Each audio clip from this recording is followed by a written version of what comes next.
They told us Grandpa died peacefully in his sleep, but when we stepped into his old cabin deep in the woods, we realized he never really left. What he was hiding wasn't meant to be found, especially by family.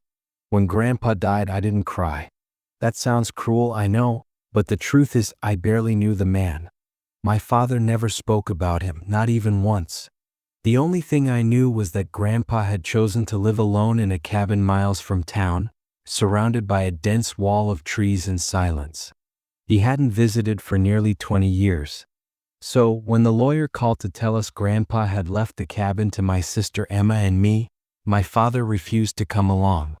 He just said, "Take what you want, but don't stay there after dark." At the time, I thought it was grief talking.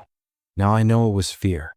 Emma was excited from the start. She loved old, forgotten places. "We could turn it into a weekend spot," she said as we drove up the long, twisting road that led into the woods. The pavement soon gave way to dirt, and the air grew heavy with pine and something else, something faintly metallic. When the cabin finally appeared through the trees, it looked smaller than I imagined. The wood was weathered and gray, the porch sagged on one side, and the single window in front reflected the dark forest like a glassy, unblinking eye. The key turned stiffly in the lock. Inside, the air was thick and stale, as if the cabin had been holding its breath for years. Dust floated in shafts of sunlight that slipped through cracks in the walls. There were signs of life, though: fresh candles melted halfway down, an old kettle still sitting on the stove, and a pair of muddy boots by the door. It didn't look abandoned. It looked paused. Emma wandered through the rooms, calling out details like she was exploring a museum. "Look, his old journal. And these photos are creepy. Why does he have pictures of the woods at night?" The photos were old Polaroids, dozens of them, stacked in a neat pile on a table.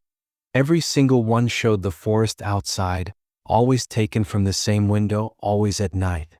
Some had faint white shapes in the background, blurred by motion. Others showed eyes, tiny dots reflecting the flash. We assumed they were animals. Then Emma found the trapdoor. It was hidden beneath a threadbare rug in the living room. A square piece of wood with a small iron handle. The air around it felt cooler, heavier, as if the earth beneath was exhaling. "Maybe a cellar," Emma said, her curiosity lighting up her face. I wasn't so eager. "Let's check it tomorrow. It's getting dark." But Emma was already pulling it open. The smell hit us first, a sour, earthy rot that made my stomach twist. A wooden ladder led down into blackness. Emma grabbed a flashlight from her bag and started climbing down before I could stop her. "Emma, wait." I hissed, but my voice came out softer than I intended. The beam of her flashlight bounced around below, cutting through the dark. "It's fine," she called back. "It's just old storage stuff, boxes, jars. Oh God." Her tone changed, flat, almost mechanical. "What is it?" I shouted, kneeling by the opening. There was a pause, then a trembling whisper. "You need to see this." I climbed down, the rungs creaking under my weight. The air was damp and cold. When I reached the bottom, my eyes adjusted enough to see rows of shelves lined with glass jars, each one filled with a murky liquid. Something pale floated in them, small and shapeless at first glance. Then I realized they were animals. Or at least they had been once. Mice, frogs, birds, all preserved in cloudy fluid. Some were missing parts. On the far wall, there was a table covered in notebooks and old tools, rusty scalpels, scissors, bone saws. "Jesus, what was he doing down here?" Emma whispered. The flashlight flickered, and in that brief dimming, something else caught my eye, something half hidden behind a stack of crates. A wooden door. It wasn't part of the original foundation. It looked newly built, sealed with chains. We stepped closer. A faint sound came from behind it. Tap, tap, tap. I froze. "Please tell me you heard that." Emma nodded slowly. Maybe an animal got trapped?" The tapping stopped.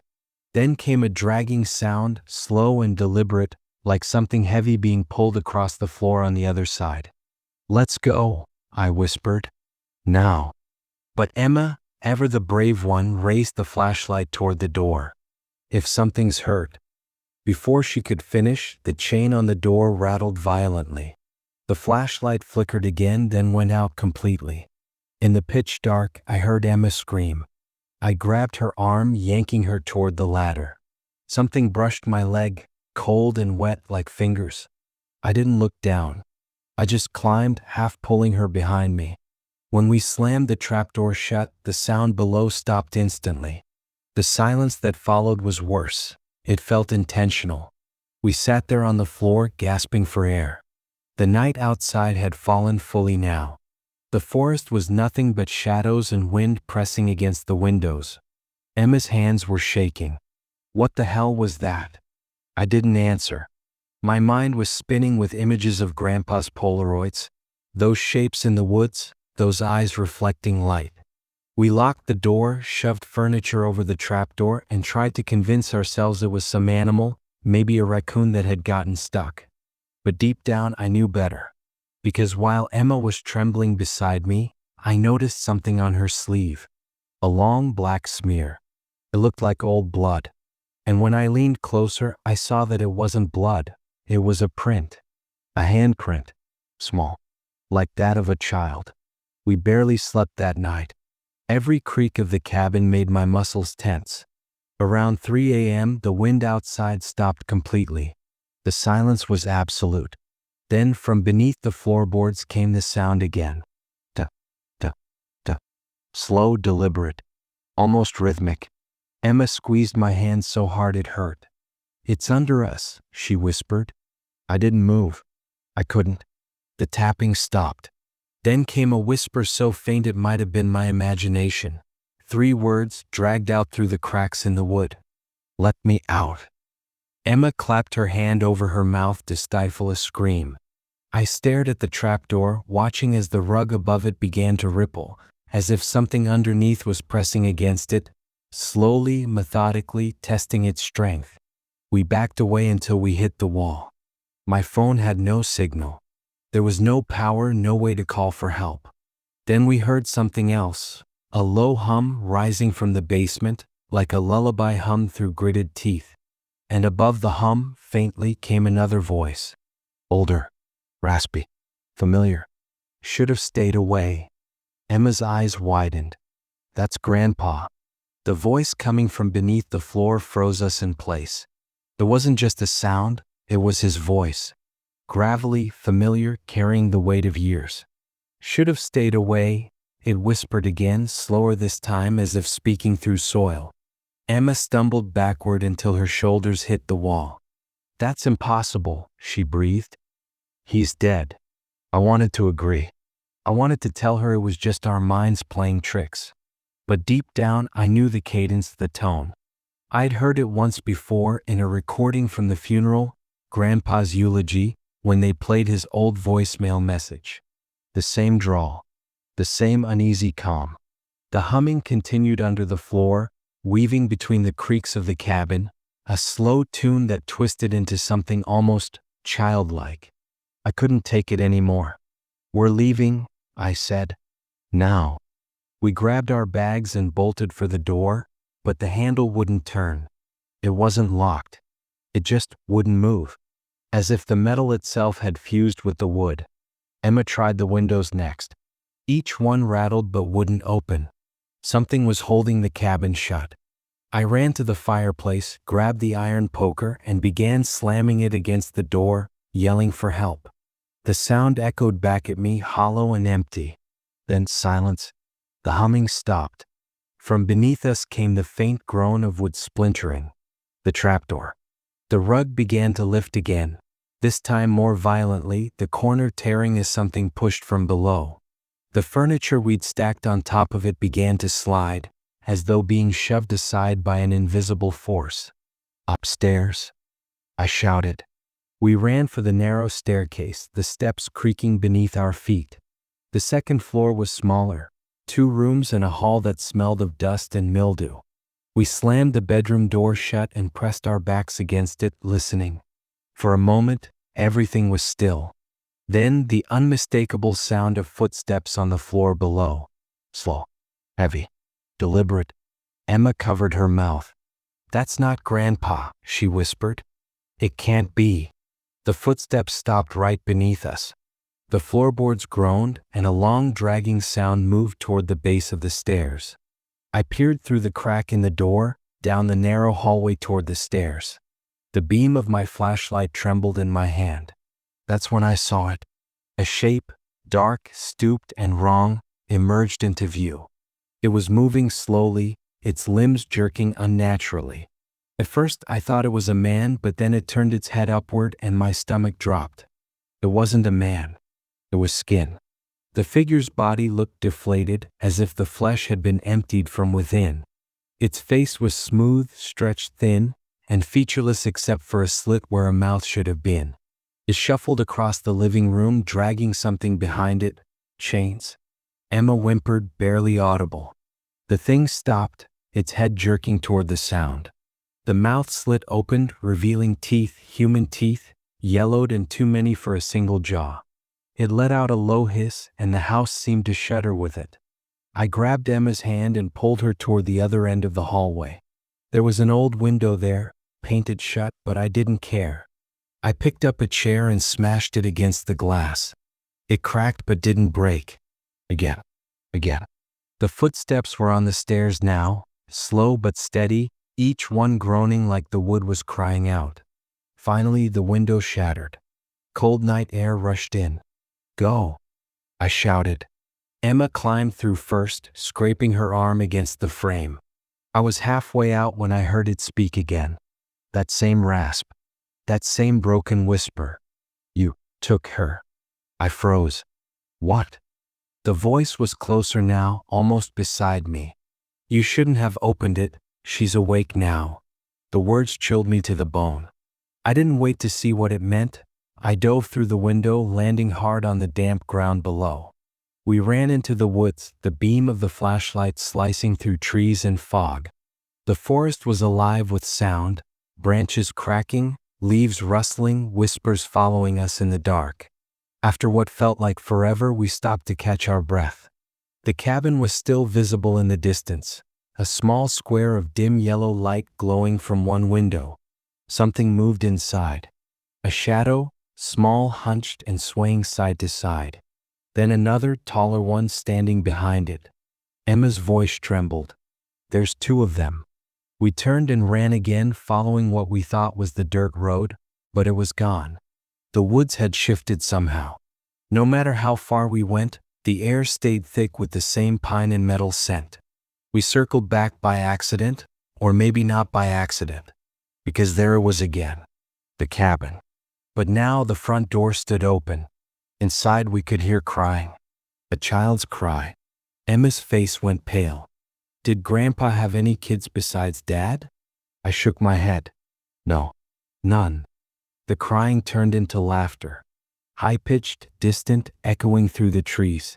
Something brushed past my shoulder, cold and fast like wind, but the air was still.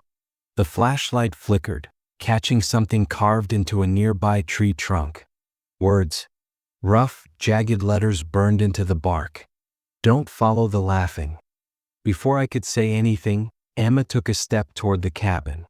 "Maybe there's someone." "Emma, no." I grabbed her arm, but she tore free and ran ahead, the beam of her flashlight bouncing wildly. I chased after her, shouting her name, but the fog swallowed my voice. When I finally reached the cabin again, the door was still open. The light inside flickered, dim and orange like candlelight. I stepped inside slowly, the floorboards groaning under my weight. "Emma?" No answer. The furniture we'd pushed over the trapdoor was gone. The rug lay flat again as if untouched. Something dripped onto my shoulder. I looked up. There was a dark stain spreading across the ceiling, thick, slow, and red. Then I heard it again. The humming. But this time it was coming from above. I turned toward the staircase, and there at the top stood Emma, or what was left of her. Her eyes were wide, her skin pale as wax. And behind her, that same hollow figure loomed, its face pressed against hers, its slit mouth stretching open like it was whispering directly into her ear. Her lips moved, but it wasn't her voice that came out. "She's awake," she said softly, "and she wants us all." I stumbled backward, tripping over a chair. The creature's mouth widened, splitting almost ear to ear, revealing rows of teeth that spiraled inward. The lights went out, and the cabin filled with the sound of footsteps, hundreds of them, moving just below the floor. I don't remember how long I lay there in the dark. The sound of those footsteps, hundreds of them pacing beneath the floorboards, never stopped. It was like the cabin itself was breathing, moving, alive. When I finally dared to open my eyes, the candlelight had returned. The room flickered in a dull orange glow, though I hadn't lit a single candle. The air was thick with smoke and the faint smell of something burning, hair maybe, and Emma was gone. I called her name softly, but the only reply was that same low humming.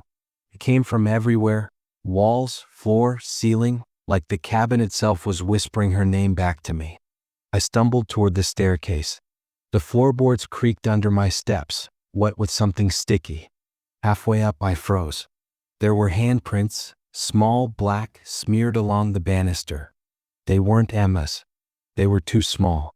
When I reached the top of the stairs, the hallway stretched longer than before, impossibly long, stretching far past where the wall should end. Doors lined each side, dozens of them, each slightly ajar. Candlelight flickered behind every one. I whispered to myself, this wasn't here before. The cabin was changing, shifting, feeding. I chose the nearest door and pushed it open. Inside was a small room, bare except for a chair in the center. On the chair sat a tape recorder. I pressed play. There was a hiss of static, then Grandpa's voice filled the room. Day 42. Subject 3 continues to show signs of awareness. She responds to sound, sometimes even to her name. I don't know how she knows it. No one's spoken it aloud in years. The tape clicked, then continued. The villagers were right.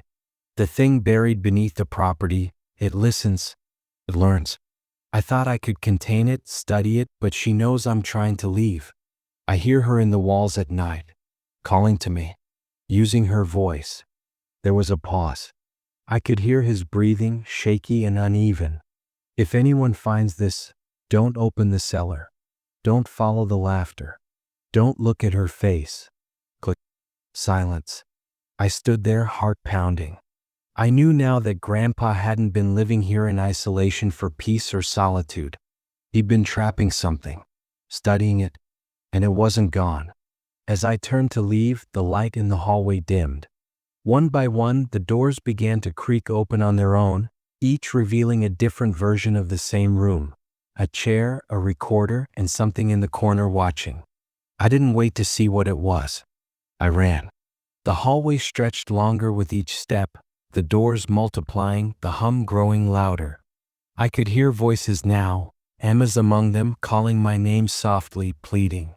When I finally burst through the last door, I stumbled into the main living room again. The trapdoor was wide open. The air rising from it was cold enough to make my breath visible. Something below whispered my name. Daniel?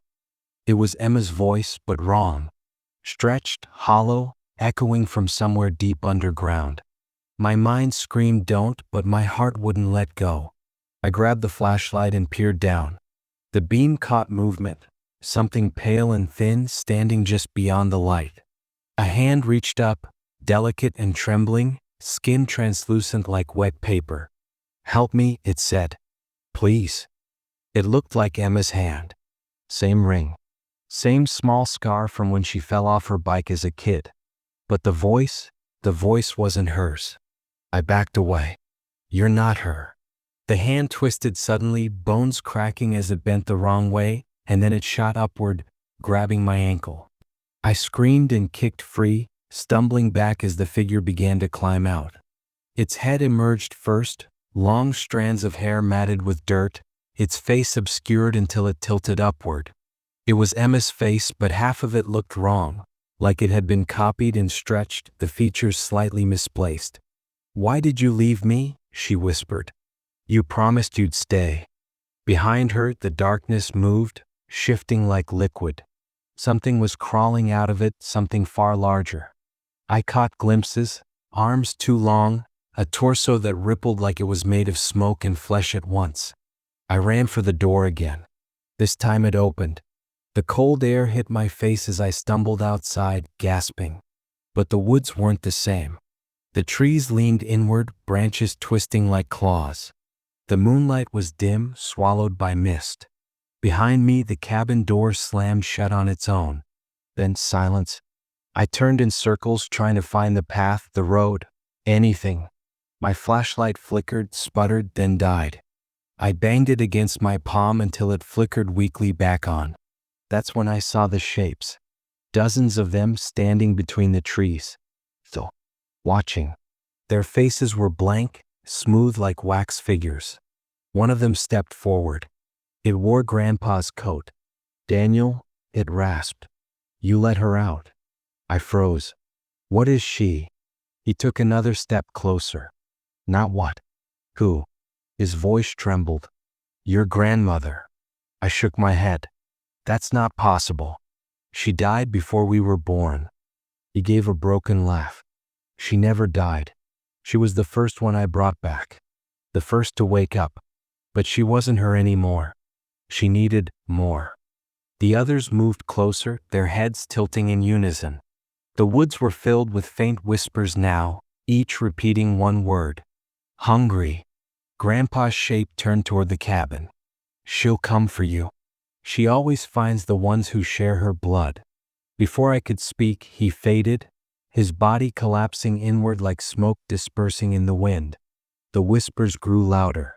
From inside the cabin, I saw movement again, a dark mass spreading across the windows like oil, pulsing as though it had a heartbeat. The humming began once more, louder this time, vibrating through the ground. And then I heard Emma's voice again, close enough to feel her breath on my ear. "Daniel, she's waiting for you downstairs." I spun around. No one was there. Just the trees and the faint outline of the cabin behind me. The door creaked open. Light spilled out, golden, warm, almost inviting. My heart raced. I knew I should run. But the voice, her voice, it sounded so much like my sister again. "Please," it said. "Don't leave me here with her." I took one step toward the cabin. Then another. The warmth from the open door brushed against my skin, pulling me in. And just before I crossed the threshold, I heard one final whisper, coming not from Emma, but from underneath her voice. A second, older tone. Possessive. "Welcome home, my boy." The warmth from the cabin's open door felt almost human. It rolled out into the freezing forest, wrapping around me like a hand guiding me back inside. My breath shuddered in the cold air as I stared at the doorway, at the faint golden light that promised safety, even though I knew it was a lie. But then I heard her voice again. "Daniel, please." It wasn't the twisted version I'd heard in the woods. It was Emma's real voice. Soft, frightened, just like when she was a kid and thunderstorms kept her awake at night. That broke me. I couldn't leave her there. I stepped through the door. The cabin looked different now. The walls pulsed faintly, like veins just beneath skin, and the light from the lamps had turned reddish, as if the air itself was bleeding. The old photographs on the walls, the ones of Grandpa and a woman I assumed was Grandma, had changed. Her face was gone, scratched out, leaving only deep gouges where her eyes should have been. "Emma?" My voice cracked. "Where are you?" The cabin responded with a whisper that seemed to come from below. "Downstairs." The trapdoor stood wide open, a dark wound in the center of the floor. The air rising from it was colder than before, carrying that same metallic tang, blood and rust and earth. I approached slowly, the flashlight shaking in my hand. When I pointed it down, I saw that the ladder had disappeared. In its place was a spiraling tunnel, carved directly into the earth. The walls shimmered faintly, slick with something wet. There was movement below, a flicker of light, the sound of whispering, and the faint cry of a woman. I took a breath and stepped down into the dark. The air thickened the deeper I went, pressing against my chest like invisible hands. The tunnel twisted sharply, narrowing until I had to duck, and then it opened into a chamber lit by candles placed in a perfect circle. At the center stood Emma. Her head hung low, her hair matted, her arms limp at her sides. Around her feet were symbols drawn in ash and blood, spirals, eyes, and something that looked disturbingly like veins branching outward. "Emma?" I whispered, stepping closer. She looked up. Her eyes were wrong, completely black, reflecting the candlelight like oil. When she smiled, it wasn't Emma's smile. "She showed me everything," she said. "What Grandpa did. What we are." I froze. "What are you talking about?" "She wasn't his experiment. She was his salvation." Emma's voice trembled between calm and madness. "He found her in the woods. She promised him eternal life if he gave her blood. His blood. Our blood."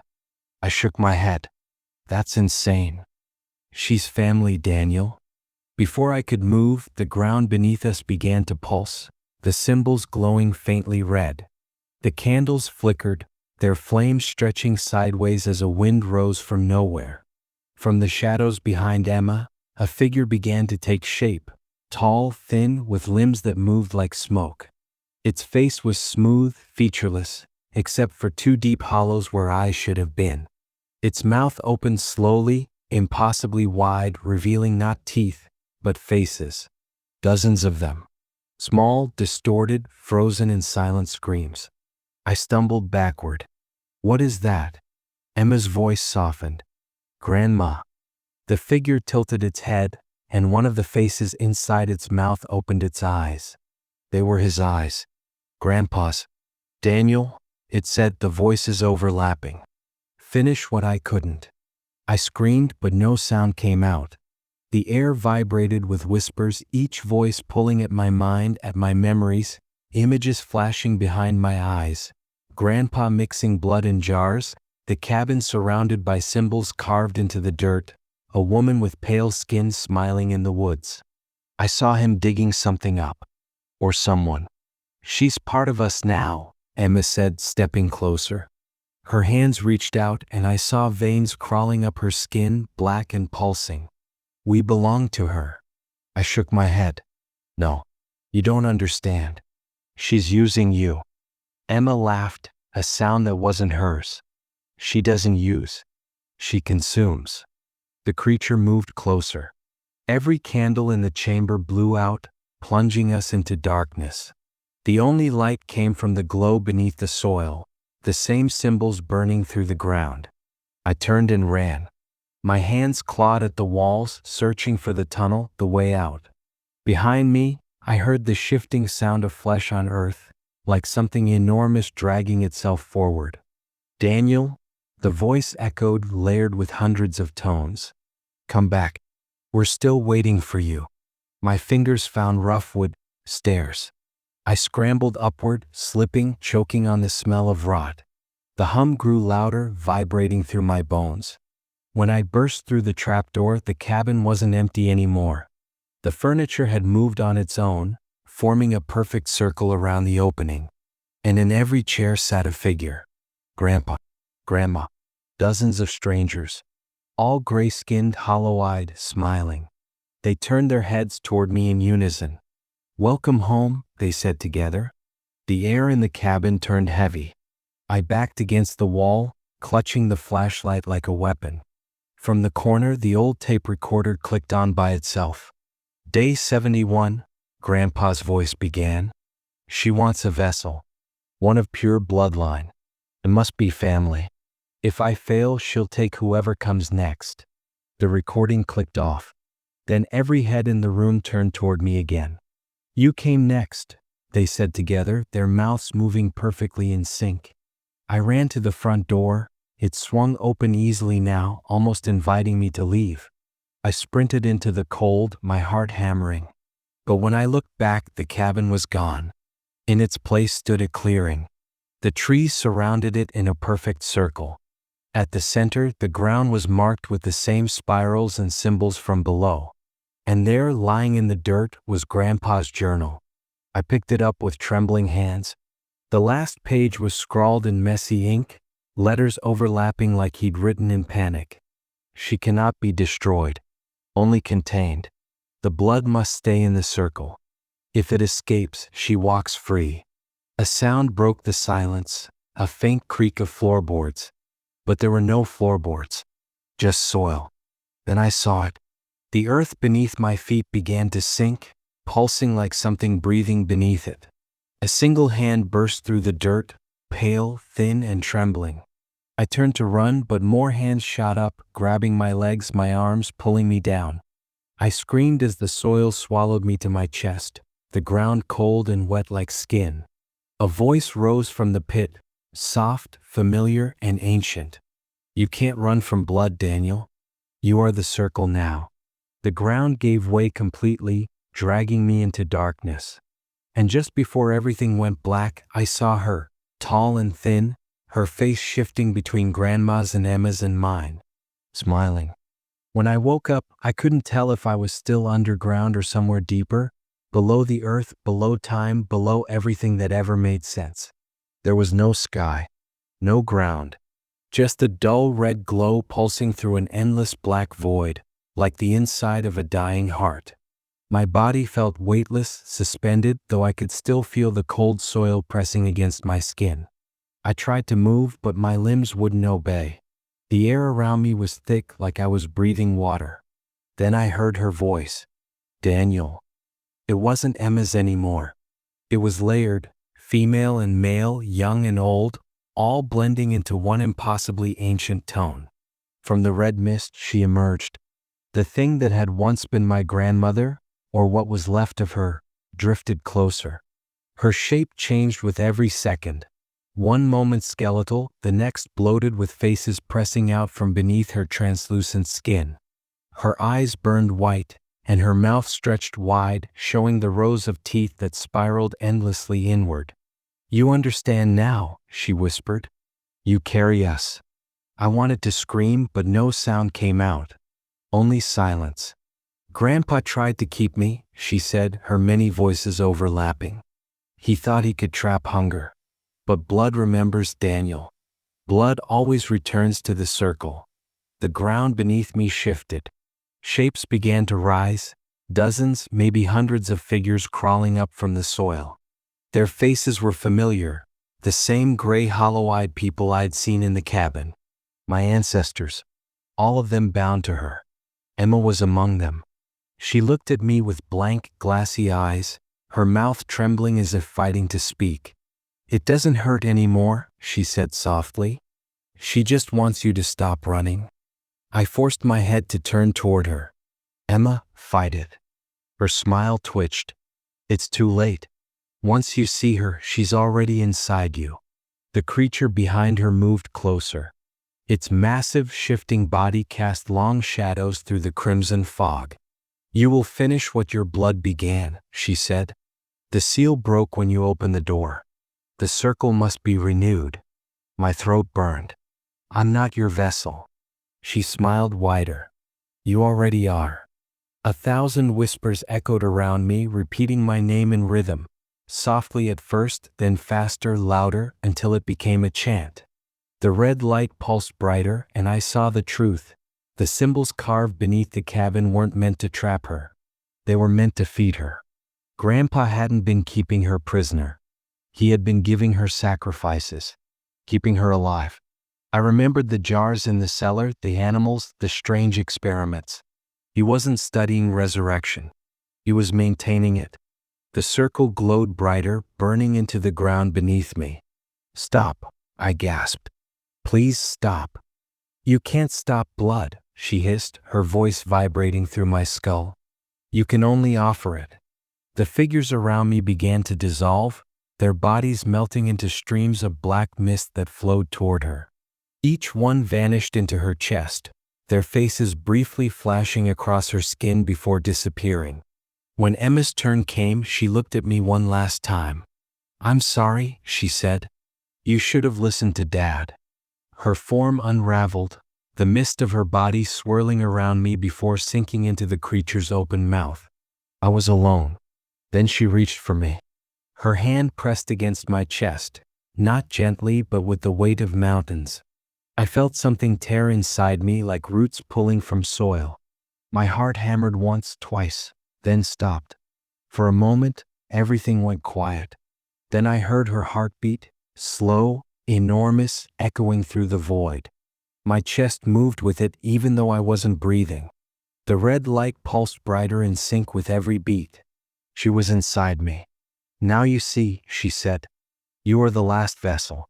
You are the door." The ground split open beneath us, revealing flashes of the world above. Trees, the cabin, the stars. I saw Grandpa kneeling in the same circle years ago, his hands shaking as he carved the symbols. I saw his eyes, filled with guilt and terror. If I die before sealing it, the next of blood must finish the rite. That was his voice, his last words. He hadn't been trying to unleash her. He'd been trying to warn me. Somewhere deep in my mind, I remembered the journal, the last line. The blood must stay in the circle. That was it. She couldn't exist outside it. If the blood was contained, she was contained. And my blood was the last piece of the circle. I forced my hand to move, slowly, painfully, toward the small knife that had fallen from Grandpa's belt when I was dragged down. It lay half buried beside me, glinting faintly in the red light. Her voice turned sharp. "What are you doing, my son?" I didn't answer. I gripped the knife with shaking hands, raised it, and drove it into my own palm. The moment my blood hit the soil, the ground screamed. The red light exploded into white, searing and blinding. The creature's form began to collapse, the hundreds of faces twisting in agony. "No," she roared. "You can't." But it was too late. The blood spread through the circle like fire, burning away the symbols, searing them shut. The chant stopped. The air cracked like thunder. She lunged forward, claws outstretched, but her body disintegrated before she reached me, splintering into ash that vanished into the light. The last thing I heard was her whisper, faint and broken. "You'll never bury hunger." Then everything went black. When I opened my eyes again, it was morning. I was lying in the clearing where the cabin once stood. The ground was charred black, smoke still rising from the soil. My clothes were torn and soaked in blood, but I was alive. The trees were silent. No whispers. No humming. I staggered to my feet. Where the trapdoor used to be, there was now a perfect circle burned into the ground. In its center lay Grandpa's pocket watch, still ticking. I picked it up and turned it over. On the back, faintly scratched into the metal, were 3 words. "Keep it sealed." I looked around one last time. No sign of Emma. No cabin. Just the sound of wind rustling through the trees. I started walking toward the road, the forest finally quiet.